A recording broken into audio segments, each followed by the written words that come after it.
Comece o dia bem informado com a equipe de jornalismo da Verde Vale FM. No ar, Jornal Verde Vale. 6h35. Olá, muito bom dia para você. Segunda-feira, início de semana. Hoje, 29 de abril do ano de 2024. Estamos começando pela Verde Vale FM, uma emissora do Sistema Verde Vale de Comunicação. Mais uma edição do Jornal Verde Vale. Vamos então aos principais destaques desta edição.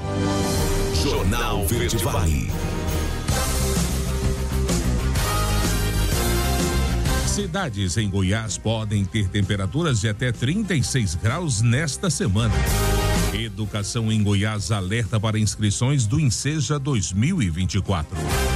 Planos de saúde coletivos terão aumento de 14% em terceiro ano de alta. Ninguém acerta as 6 dezenas da Mega Sena e prêmio vai a 6,5 milhões de reais. CNJ faz mutirão para registrar pessoas sem documento. Brasil supera o número de casos de chikungunya de 2023. Os detalhes destas e outras notícias você vai conferir a partir de agora, aqui no Jornal Verde Vale. A notícia em primeira mão. Jornal Verde Vale. Jornal Verde Vale. Verde Vale. Notícias do Brasil. 6h37. Uma ótima manhã de segunda-feira para você. Sejam todos bem-vindos e bem-vindas a mais uma edição do Jornal Verde Vale. Olha, o tema da segurança pública tem sido um dos grandes desafios do governo federal no terceiro mandato do presidente Lula. A expectativa é que ao longo dos próximos meses o debate se estenda para o Congresso Nacional. Esse é um dos desejos de governadores de diversos estados e do presidente da Câmara dos Deputados, Arthur Lira. Os projetos mencionados por Lira foram apresentados pelos governadores do COSUD em março deste ano. O grupo também entregou os textos ao presidente do Senado, Rodrigo Pacheco, e ao ministro da Justiça, Ricardo Lewandowski. O consórcio reúne chefes de executivos de Santa Catarina, São Paulo, Minas Gerais, Paraná, Rio de Janeiro, Espírito Santo e Rio Grande do Sul. O grupo elaborou 4 minutas de projetos que tratam sobre audiências de custódia, abordagens policiais, monitoração eletrônica e qualificação do crime de homicídio. O presidente do CONSUD, Ratinho Júnior, governador do Paraná, não teve agendas com Lira para tratar do tema nos últimos dias. No entanto, Ratinho apresentou entusiasmo em relação ao compromisso do presidente da Câmara em debater o combate à criminalidade no país. A expectativa é que os itens sejam pautados ao longo deste ano. A tarefa é um desafio, já que o Congresso Nacional ficará mobilizado para a tramitação da regulamentação da reforma tributária, além das movimentações para as eleições municipais deste ano. E o Brasil vai enfrentar uma onda de calor quando a temperatura fica 5 graus acima da média por período de 5 dias pela 4ª vez este ano. O fenômeno tem previsão de durar até a próxima quarta-feira, segundo o Instituto Nacional de Meteorologia. O INMET emitiu alerta laranja de perigo, segundo em uma lista de 3 níveis devido à onda de calor para cidades de 6 estados: Goiás, Mato Grosso do Sul, Minas Gerais, Paraná e São Paulo. Meteorologista do INMET, Deise Moraes, afirmou que o fenômeno se deve à presença de um sistema de alta pressão que atua sobre a área central do Brasil, o que inibe a nebulosidade e a estabilidade do tempo, além de aumentar a radiação sobre a região afetada. Caso o fenômeno continue após o fim dos 5 dias de duração do aviso meteorológico, o Instituto vai alterar a classificação de alerta laranja para vermelho, o nível mais alto da escala. 6h40 agora. Covid-19, falta de vacinas e clima acabam elevando o risco da doença aqui no Brasil. Quem nos faz o alerta é Denise Coelho. Com a proximidade do inverno, muitas doenças respiratórias começam a aparecer. Entre os vírus mais preocupantes está o da Covid-19. Além do desinteresse por parte da população em se vacinar, muitos estados têm enfrentado a escassez de estoque de doses. É o caso de capitais como Rio de Janeiro, Curitiba, Vitória, São Paulo, Maranhão e Rio Grande do Sul. O infectologista Julival Ribeiro avalia a situação como preocupante, especialmente diante da circulação de outros vírus neste período, que tem levado muitas pessoas às emergências. Olha, nós temos alguns vírus respiratórios circulando, por exemplo, o vírus da influenza ou gripe, e é muito importante se disponibilizar essa vacina para todos os que podem fazer uso dela, pois, por exemplo, a vacina previne, sobretudo, casos graves e mortes, e nós sabemos que é um grupo de risco e esse deve ser, na realidade, vacinado. Um dos desafios das autoridades de saúde tem sido convencer os brasileiros a se vacinar. Os índices têm ficado abaixo do recomendado, o que representa a ameaça da volta de doenças controladas. Após anos de queda na adesão às vacinas, o Brasil até conseguiu melhorar a cobertura vacinal de 13 dos 16 imunizantes. Mesmo assim, no caso da vacina contra a Covid, ainda há resistência. O infectologista Julival Ribeiro reforça a importância da vacinação. Que a melhor maneira de se prevenir essas doenças, chamadas imunopreveníveis, é através da vacina. Todas as vacinas disponíveis para todas as doenças são seguras e é melhor a gente prevenir do que remediar. Quanto à falta de vacinas contra a Covid-19 no sistema público, em nota, o Ministério da Saúde informou que trabalha para garantir a vacina mais atualizada contra o vírus. A compra está em fase final, aguardando a análise de recursos e as contrarrazões apresentadas pelas empresas que participaram do processo. De acordo com o órgão, assim que as primeiras remessas sejam entregues ao Ministério pelo fabricante e analisadas por autoridades sanitárias, será iniciada a distribuição do novo imunizante aos estados e municípios. Agência Rádio Web. Produção e reportagem, Denise Coelho. Jornal Verde Vale. Notícias de Goiás. 6h42 agora. Um jovem de 22 anos morreu após o caminhão que ele dirigia tombar na BR-153 em Jaraguá, na região central de Goiás. Conforme a Polícia Rodoviária Federal, João Pedro Afonso Silva dirigiu um veículo carregado de soja na madrugada deste domingo, quando perdeu o controle, saiu da pista e capotou. Os policiais rodoviários federais afirmaram que não houve envolvimento de outros veículos ou pessoas no acidente. O corpo de João Pedro foi encontrado próximo aos destroços do veículo soterrado pela soja. E um policial militar do batalhão da Rotan, em seu horário de folga, impediu um golpe e prendeu prendeu em flagrante dois homens, um de 29 e outro de 36 anos, na tarde da última sexta-feira, no terminal rodoviário de Goiânia. A ação contou com o apoio da equipe de segurança do terminal. Segundo informações da Polícia Militar, os autores estavam tentando trocar o celular da vítima por um dispositivo de gesso falsificado. Ao perceber a ação suspeita, o policial militar interveio e deteve os indivíduos. Com a chegada de outras equipes policiais acionadas após a denúncia, a prisão em flagrante foi confirmada. Os detidos já possuíam antecedentes criminais por roubo, receptação, tráfico de drogas, estelionato e associação criminosa. Com eles foram apreendidos também outros 5 aparelhos de procedência duvidosa. 6h44 e Goiás já registra 19 casos de malária, mas a maioria de pacientes que contraíram a doença em estados da região amazônica. Quem traz os detalhes é Rafael Mesquita. Em 2024, Goiás já registra 19 casos confirmados de malária. No ano passado foram 101. A referência em tratamento no estado é o HDT. O médico infectologista do Hospital Luiz Felipe Silveira afirma que a maior parte dos pacientes com a doença contraiu em outros estados. Grande maioria vem de outros estados. Então, paciente que chega com febre, calafrios e teve uma história de ter estado nos últimos 30 dias em Rondônia, Roraima, algum estado da região amazônica. Um dos pacientes do HDT é o seu Francisco Catingueiro. No início do ano, ele foi trabalhar em um garimpo em Roraima e contraiu a malária. Sentiu febre, calafrio, dor de cabeça e nos ossos. Voltou para Goiânia e foi atendido no HDT, o que salvou a vida dele.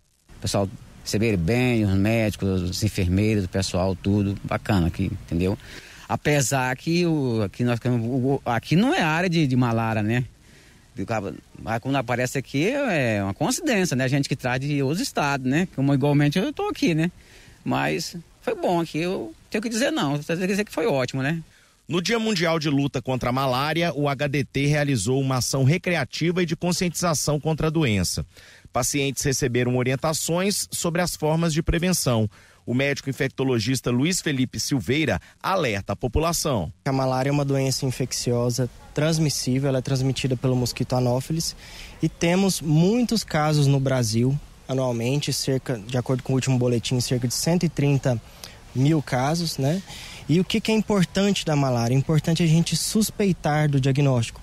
Então, todo paciente que tem febre, calafrios, dor de cabeça e esteve em uma área com grande circulação de malária, que no caso do Brasil são os estados da região amazônica, então tem que procurar atendimento porque pode ser malária, tá? Então, essa procura pelo atendimento mais precoce possível é importantíssima, porque quanto mais tempo o paciente fica com malária e sem o tratamento, maior o risco de gravidade. Quem viajar para as chamadas zonas endêmicas deve se proteger utilizando repelente e calça comprida.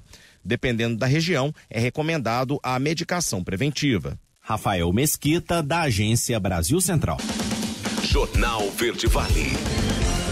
Esportes. 6h47. No clássico da rivalidade, o Botafogo venceu o Flamengo neste domingo por 2-0 em pleno Maracanã. Luiz Henrique e Savarino fizeram os gols do Glorioso. Após a derrota para o Bolívar na Libertadores, o Flamengo perdeu a segunda partida seguida, enquanto que o Botafogo emendou uma sequência de 4 vitórias. O jogo foi equilibrado no geral, mas o Botafogo aproveitou melhor as suas oportunidades, usando principalmente os contra-ataques. Ambos os clubes voltam a jogar no meio de semana pela terceira fase da Copa do Brasil. O Flamengo entra em campo na quarta-feira às 21h30, enquanto que o Fogão pega o Vitória na quinta-feira às 19 horas. E o Corinthians lavou a alma da Fiel neste domingo. Afinal, com uma ótima atuação, venceu o Fluminense por 3-0 pela quarta rodada do Brasileirão na Neoquímica Arena. Assim, o Timão, que em 3 jogos tinha somado 1 ponto e 0 gol, tratou de mostrar que pode se recuperar na competição. E nesse jogo em que coletivamente o time foi muito bem, um jogador brilhou intensamente, Wesley. Afinal, marcou 2 golaços, incluindo uma obra-prima, o segundo do time. Kaká completou o placar após essa vitória maiúscula. O Corinthians foi aos 4 pontos, se afastando dos últimos lugares e alcançando a mesma pontuação do Fluminense, mas à frente dos cariocas pelo saldo de gols. Inter e Atlético Goianiense empataram em 1-1 na noite deste domingo no Beira-Rio, também pela quarta rodada do Brasileirão. Com a igualdade no Beira-Rio, o Inter chegou a 7 pontos e estacionou na 6ª colocação. Já o Atlético Goianiense somou o primeiro ponto na competição e segue na vice-lanterna, à frente somente do Cuiabá, que segue zerado. Pela primeira vez na história, uma partida da Série A do Campeonato Brasileiro contou com uma arbitragem totalmente feminina. Jornal Verde Vale. Agronegócios. E o ministro da Agricultura, Carlos Fávaro, enalteceu em seu discurso na AgriShow a nova linha de crédito do Banco Nacional de Desenvolvimento Econômico e Social, BNDES, anunciada na abertura da feira. O diretor financeiro e de crédito digital do BNDES, Alexandre Abreu, acrescentou ainda que a nova linha pode ser usada para custeio, investimento, armazenagem, capital de giro e repactuação de dívidas em dólar ou real. Em sua fala, Fávaro lembrou que ainda da situação difícil dos agricultores brasileiros que lidam com problemas climáticos e preços de grãos mais baixos. Em coletiva com jornalistas, ele acrescentou também que o novo Plano Safra deve ter juros menores do que o do ano passado. O ministro não abriu e não falou de valores, mas considera que o valor também deva ser recorde tomado pelos agricultores. A notícia em primeira mão. Jornal Verde Vale. Jornal Verde Vale. Verde Vale. Notícias do Brasil.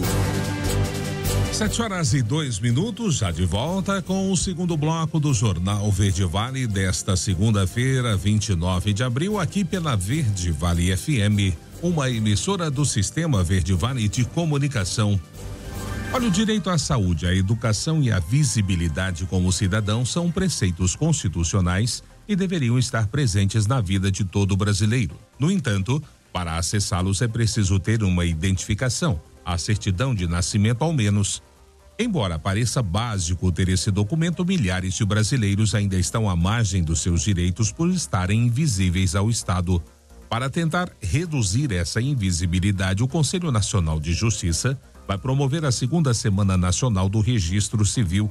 O esforço concentrado ocorrerá entre 13 e 17 de maio deste ano e vai mobilizar as justiças estadual e federal no propósito de erradicar o subregistro civil de nascimento no país e ampliar o acesso à documentação civil básica a todos os brasileiros. Na edição desse ano, todos os brasileiros poderão ser atendidos, mas a prioridade é para os povos originários, pessoas em situação de rua, população em cumprimento de medidas de segurança, situação manicomial, carcerária e egressos do cárcere. E o Brasil registrou 158.382 casos prováveis de chikungunya esse ano. Isso segundo dados do painel de arboviroses, com informes diários da dengue, da zika e da chikungunya, do Ministério da Saúde atualizado na última sexta-feira. O número supera a taxa total do ano passado, que foi de 158.061 casos. Apesar da alta nos registros da doença, o percentual não bateu o recorde da série histórica. O maior número de casos da doença foi detectado em 2016, com 277.882 casos. Até o momento, 80 mortes pela doença foram confirmadas desde janeiro e 102 seguem em investigação. Durante todo o ano passado, foram 122 casos. De acordo com o Ministério da Saúde, o recorde de vidas perdidas para a chikungunya foi registrado em 2016 com 318. Minas Gerais é a unidade da federação com maior incidência da doença, com 486 casos para cada 100 mil habitantes, seguido pelo Espírito Santo, Mato Grosso e Mato Grosso do Sul. INSS 13º pode ser sacado nos caixas eletrônicos até o dia 8 de maio. Os detalhes vamos conferir com Breno Zonta. A primeira parcela do 13º salário do INSS, o Instituto Nacional do Seguro Social, já começou a ser paga no dia 24 de abril e vai até 8 de maio. O saque do benefício pode ser feito a qualquer momento e em quantas partes o cliente quiser, nos mais de 24 mil caixas eletrônicos do Banco 24 Horas, que estão espalhados pelo Brasil. Recebem o 13º do INSS os segurados e dependentes da Previdência Social que durante 2023 tenham recebido auxílio por incapacidade temporária, auxílio acidente, aposentadoria, pensão por morte ou auxílio reclusão. O especialista em gestão de produto do Banco 24 Horas, Bruno Marinho, explica o passo a passo para a retirada do valor no caixa eletrônico. O primeiro deles é inserir o cartão. Logo após, será solicitada uma autenticação do cliente, que pode ser o uso de biometria ou a digitação de senha. Após isso, é só o cliente escolher o saque e o valor que deseja sacar. Pronto, basta aguardar a contagem das cédulas e ver o dinheiro saindo no Banco 24 Horas. Para os municípios ou localidades que ainda não contam com o caixa eletrônico, o Banco 24 Horas oferece uma alternativa. O cliente também pode sacar o valor por um dispositivo em pontos de comércio, como explica Marinho. É um equipamento que permite a realização de saques e outras transações diretamente no caixa do estabelecimento comercial. O cliente ele vai usar o átimo do Banco 24 Horas para realizar o saque e o valor solicitado será entregue pelo varejista. Para localizar o Banco 24 Horas mais próximo de você, seja no caixa eletrônico, seja no comércio, basta baixar o aplicativo do banco. Para quem sacar pelo comércio, existe um limite de valor que depende do estabelecimento comercial, mas na maioria dos equipamentos é de até R$ 400 por vez. Para garantir a segurança ao sacar o benefício do INSS, o representante do Banco 24 Horas deixa algumas dicas. Primeiro, evite compartilhar informações pessoais, senhas ou dados bancários com terceiros. Utilize caixas eletrônicos em locais seguros e movimentados, verifique os limites de saque do caixa eletrônico antes de iniciar a transação e, em caso de dúvida ou de suspeita de fraude, entre em contato imediatamente com o banco ou com o próprio INSS. Agência Rádio Web, produção e reportagem, Breno Zonta. Jornal Verde Vale. Notícias de Goiás. 7h07. Impulsionadas pelo término do período chuvoso, as obras de duplicação e restauração da GO 213 entre Caldas Novas e Morrinhos estão avançando no cronograma. Com extensão de 48 quilômetros e um investimento total de 257 milhões de reais do Tesouro Estadual, os serviços de supressão vegetal estão em andamento e as obras de terraplanagem já alcançaram avanços significativos entre os entroncamentos da GO 139 com acesso a Piracanjuba e a GO 507 acesso a Rio Quente, realizados pelo governo de Goiás por meio da Agência Goiana de Infraestrutura e Transportes, com a colaboração do Exército Brasileiro com o 2º Batalhão Ferroviário. Os trabalhos estão permitindo a antecipação do cronograma da obra. A restauração de parte da pista existente da GO 213 nesse trecho, inicialmente prevista para o 2º semestre, agora está programada para acontecer já no mês de maio. Segundo o presidente da Goinfra, Santos Filho, essa antecipação é viável graças aos trabalhos conduzidos em várias frentes de serviços simultaneamente. Jovens e adultos de Goiás e do Brasil que não concluíram os seus estudos podem se inscrever a partir de hoje no Exame Nacional para Certificação de Competências de Jovens e Adultos, o INSEJA 2024. É o que alerta a Secretaria de Educação do Estado, a SEDUC. Interessados em acessar o site www.ensejanacional.inep.gov.br/enseja podem fazê-lo para fazer a inscrição. No cadastro é preciso informar o CPF, a data de nascimento, o nível de ensino para o qual deseja a certificação e o município onde irá realizar o exame. As inscrições são gratuitas e podem ser feitas até o dia 10 de maio. Segundo a SEDUC, estão aptos a participar os jovens e adultos que não concluíram seus estudos na idade apropriada para cada nível de ensino. Esses precisam ter no mínimo 15 anos completos para o ensino fundamental e 18 anos completos para o ensino médio.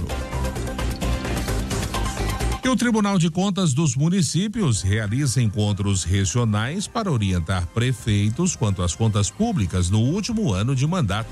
Quem traz os detalhes dessa reportagem é Jaqueline Moura. O encontro reúne prefeitos, vereadores, deputados estaduais e federais. Durante o evento, os técnicos e conselheiros do Tribunal de Contas dos Municípios do Estado de Goiás compartilham informações atualizadas e conhecem de perto a realidade local. A 14ª edição acontece em 6 cidades: São Luís de Montes Belos, Formosa, Rio Verde, Pires do Rio, Jaraguá e Goiânia. Nesse encontro aqui, é mostrando a função do gestor, que ele tem que dar continuidade, parar lá em 31 de dezembro e deixar para o próximo a casa arrumada, com as contas em dias, tudo. Então isso aí são as explicações das leis, da lei de responsabilidade fiscal, que é um dos temas maiores que nós estamos abrangendo aqui hoje. Este ano, o foco principal é orientar os agentes públicos com relação ao último ano de mandato, período em que as contas públicas se acentua de forma excepcional. Esta é uma das ações mais importantes do Tribunal de Contas. O Tribunal de Contas, até 10 anos atrás, 5 anos atrás, os prefeitos tinham medo, era um órgão opressor, que oprimia os prefeitos. Hoje, essa nova dinâmica, através do presidente Joaquim e dos demais conselheiros, o Ministério Público traz essa nova leva de prefeito dessa gestão, através da Federação Goiana, da AGM, um órgão consultivo que você tem como conciliador, nos orienta a errar menos, a fazer o melhor para a população. Temas como gestão fiscal no último ano de mandato, monitoramento das despesas, inelegibilidade do agente público e agente político, controle de obras e serviços de engenharia estão sendo abordados nesta edição. Os encontros têm apoio do Ministério Público, prefeituras, câmaras dos municípios, associações, governo do estado e Assembleia Legislativa. Me chamou a atenção que agora eles mudaram muito a postura dos tribunais, ou seja, eles são chamados para conversar, para dialogar e ter assim uma orientação de como conduzir dali para frente para que evite problemas futuros, né? Esse deslocamento que o tribunal faz, regionalizando esse encontro, trazendo essas informações, principalmente nas condutas vedadas, na questão dos empenhos, na questão da liquidação e nos pagamentos, isso facilita ao gestor do interior, mas não apenas o prefeito, é o gestor da saúde, o gestor da educação, o gestor dos fundos, ter um conhecimento mais amplo em relação a como comportar durante esse período de final de mandato e também no período eleitoral. São Luís de Montes Belos, Formosa e Jaraguá já receberam o evento. Os próximos encontros serão em Rio Verde, dia 9 de maio, Pires do Rio, dia 16 e Goiânia, ainda com data a ser definida. Jaqueline Moura, da Agência Brasil Central. Jornal Verde Vale. Esportes.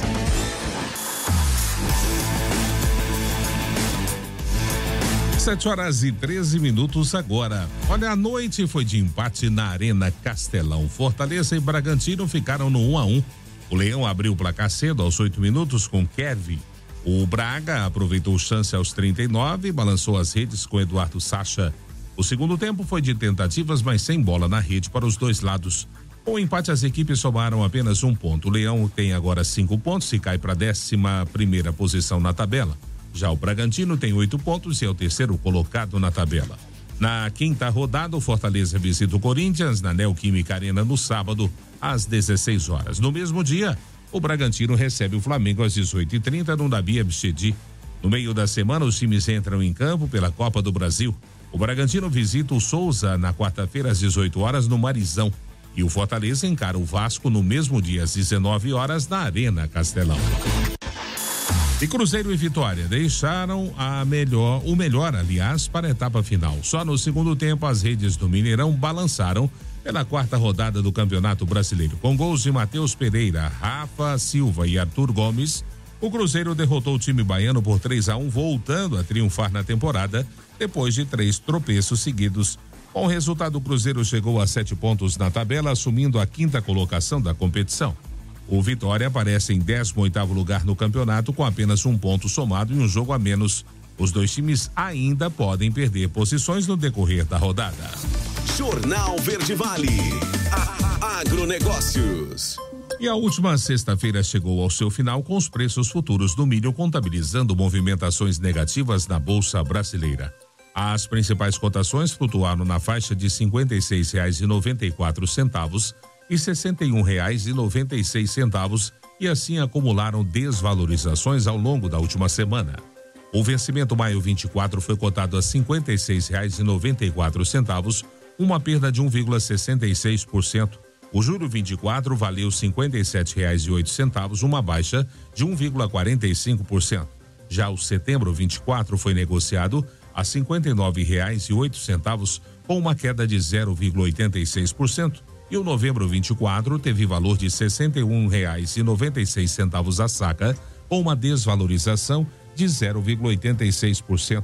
No acumulado semanal, os contratos do cereal brasileiro registraram recuos de 1,68% para o maio, 1,25% para o julho, 0,67% para o setembro e 0,40% para o novembro, com relação ao fechamento da última sexta-feira, dia 19. Jornal Verde Vale. Verde Vale. Notícias do Brasil.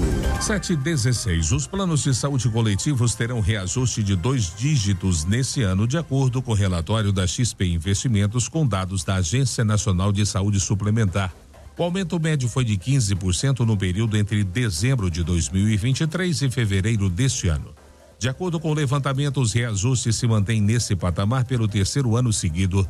Em 2023, a alta média nos preços dos planos coletivos foi de 14,38%.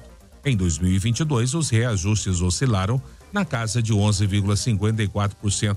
Dados da ANS registraram 50 milhões e 900 mil beneficiários no mercado, com 88,6% deles nos planos coletivos, sejam empresariais ou por adesão, quando vinculados a uma entidade de classe ou administradora de benefícios.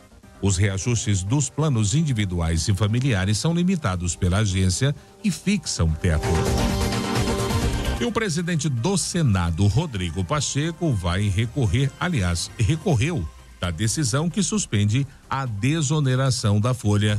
Quem traz os detalhes é Yuri Hudson. O presidente do Congresso Nacional afirmou que vai recorrer da decisão do ministro Cristiano Zanin do Supremo Tribunal Federal, que concedeu liminar para suspender a desoneração da folha de pagamento para municípios e 17 setores da economia. A decisão do ministro do STF atende um pedido feito pela Advocacia Geral da União, a pedido do governo federal. Desde que o projeto de lei da desoneração foi aprovado no ano passado e também com a derrubada do veto do presidente, líderes governistas já haviam sinalizado que iriam recorrer da medida ao Supremo Tribunal Federal. Rodrigo Pacheco criticou a judicialização do tema por parte do governo.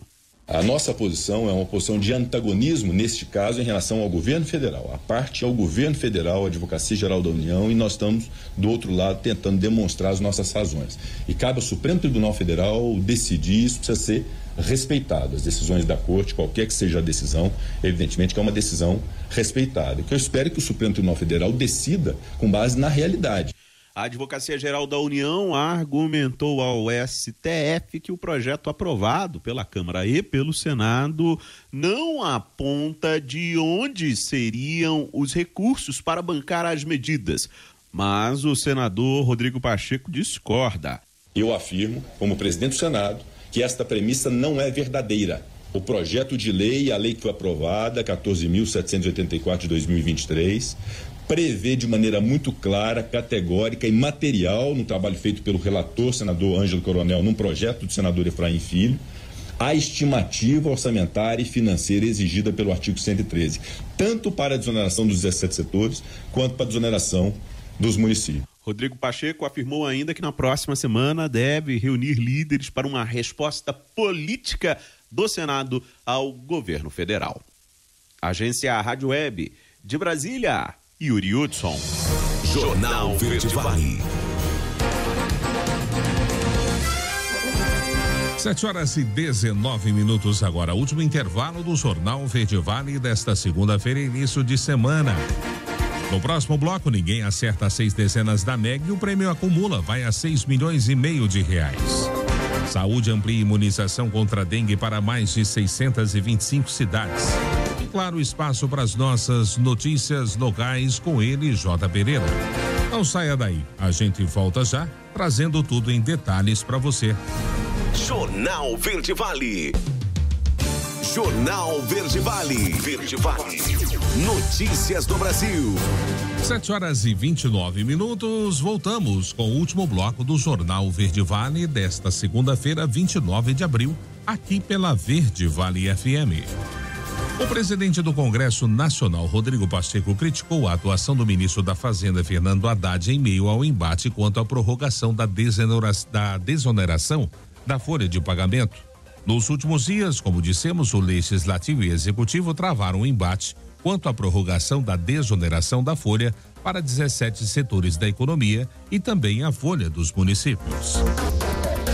E a União Geral dos Trabalhadores divulgou na última sexta-feira uma nota em que alerta que a desoneração da folha de pagamento dos 17 setores econômicos que mais empregam na economia brasileira, já na próxima semana será possível que ocorra um aumento no volume de demissões em todo o país. A entidade sindical diz que a decisão do ministro do Supremo, Cristiano Zanin, pode resultar na demissão de quase 500 mil de trabalhadores. Para a organização, o STF deve julgar a ação definitivamente o quanto antes, rejeitando os argumentos do governo e restabelecendo o projeto aprovado pelo Congresso. E a Caixa Econômica Federal sorteou neste sábado as 6 dezenas do concurso 2.718 da Mega, no Espaço da Sorte, em São Paulo. Segundo a instituição, não houveram ganhadores do prêmio principal, que aumentou para 6,5 milhões de reais. Se você não anotou, anote aí as dezenas sorteadas: 6, 30, 34, 41, 46 e 59. Apesar de ninguém acertar as 6 dezenas, 21 acertaram a quina e vão embolsar cada um R$ 88.273. Outros 1.731 apostadores acertaram 4 dezenas e devem receber R$ 1.529,87. Conforme a Loterias Caixa, o próximo sorteio da Mega acontece amanhã, terça-feira. E a saúde amplia a imunização contra a dengue para mais de 625 cidades.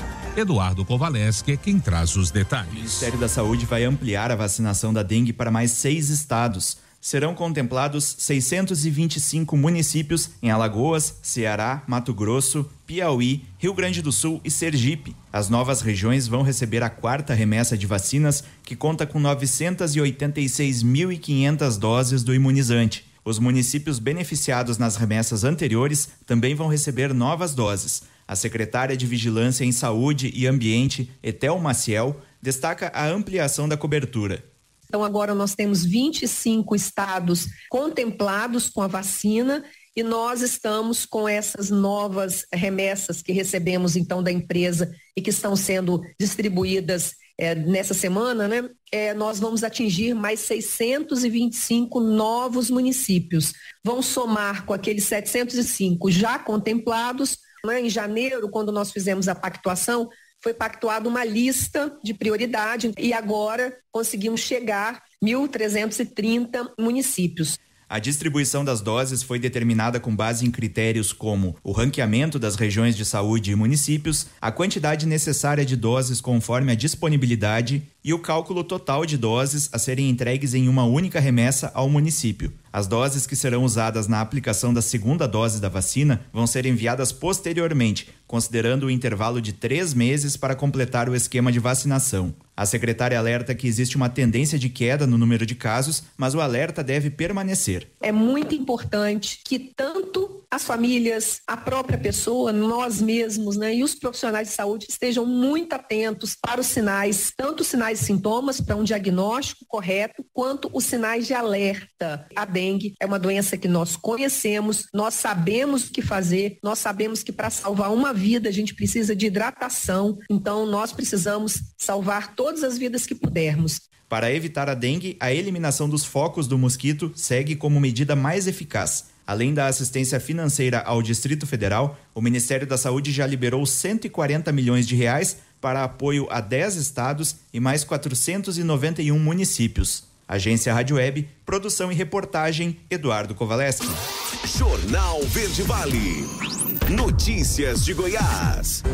7h33. O PL da capital deve anunciar hoje no diretório do partido em Goiânia que concorrerá ao Paço Municipal com chapa pura, ou seja, cabeça de chapa e vice do mesmo partido. Conforme apurado, a legenda pretende reafirmar o deputado federal Gustavo Gayer como pré-candidato e assim por fim aos rumores de sua possível desistência. Já Fred Rodrigues, deputado estadual que foi cassado recentemente, deve ser anunciado como vice de Gayer. Conforme uma fonte do PL, o objetivo será principalmente rebater a informação de que o partido poderia indicar o vice de Sandro Mabel, nome da base caiadista à Prefeitura de Goiânia, o que implicaria na retirada da pré-candidatura própria do pai. E os comerciantes goianos parecem desanimados com as vendas neste ano. Nem mesmo o Dia das Mães, que é considerada a segunda melhor data do ano para o setor, deve incrementar muito o faturamento dos lojistas. Segundo o levantamento divulgado na sexta-feira pelo Sindilojas Goiás, a expectativa é de aumento de 5% nas vendas para o Dia das Mães. Com isso, chegará a um faturamento de 439 milhões de reais no estado. A pesquisa ouviu lojistas de 18 municípios de todas as regiões de Goiás, incluindo o entorno do Distrito Federal. Por conta disso, 73% dos empresários responderam que o estoque das lojas já está adequado, sem necessidade de fazer pedidos extras aos fornecedores. Apenas 14% disseram que irão reforçar os estoques. As contratações temporárias também devem ficar para o final do ano. 7h35, o governo amplia a doação de casas a custo zero a mulheres vítimas de violência doméstica. Quem traz os detalhes dessa ação é Juliana Carnevale. O Projeto de lei de autoria do governo de Goiás que amplia o atendimento a mulheres em situação de violência doméstica com casas a custo zero foi aprovado em segunda e definitiva votação na Assembleia Legislativa de Goiás. O texto prevê aumento na reserva legal a essas vítimas para 5% das unidades habitacionais do programa Pra Ter Onde Morar Construção, destinado a famílias com renda de até um salário mínimo. Outra alteração simplifica a comprovação da agressão para liberação do benefício dentro desta cota. As mudanças foram propostas após observação da GEAB de dificuldades apresentadas pelas candidatas no ato de inscrição. A maioria das mulheres é desclassificada por não apresentar sentença condenatória em ação penal, como exige a redação da lei vigente. Por isso, o novo projeto propôs a flexibilização da documentação exigida. Agora, a mulher ficará dispensada da apresentação de sentença condenatória quando já houver sido proposta ação penal. De Goiânia, Juliana Carnevale, da agência Cora de Notícias.